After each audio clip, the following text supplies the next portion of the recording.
Urgent alarms are being raised this morning about the rise in knife crime across this country. In the past 2 weeks, we've seen stabbing incidents across 3 states. Yesterday, a man was stabbed in a regional Queensland shopping centre.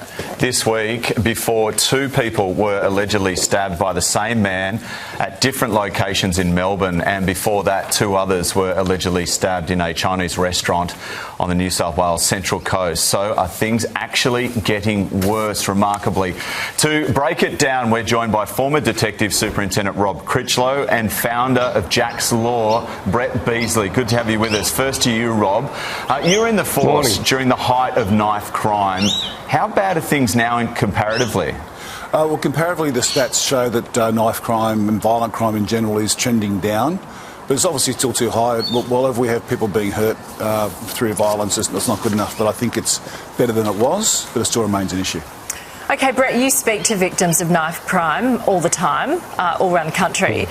Tell us about the feeling in the community. Well, the feeling in the community, the community is scared. They're absolutely scared.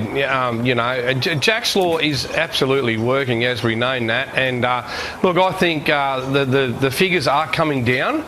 But generally speaking, the community, especially in shopping centres, they still feel very scared to be going into the shopping centres, which is an issue.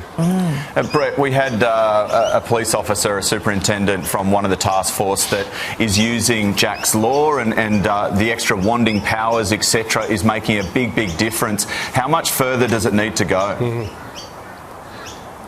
Look, it needs to go everywhere. It needs to go Australia-wide, and it needs to be just classed as business as usual. I think every single police officer in the country need these powers. Like, they need to be able to do their job, and their job is to protect and serve the community. And without these little metal detecting wands, they can't get these kids. They walk around just willy-nilly with a bloody machete shoved down their shorts. And it's one kid here on the train station got pulled up the other night, 13 years old, had a machete 4 foot long, and he knew about Jack's Law.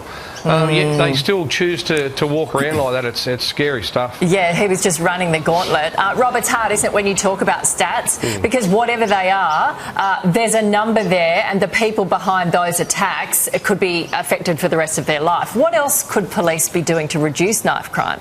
Well, the data shows very clearly it's a young person's problem, that young people tend to carry the knives and young people tend to get hurt.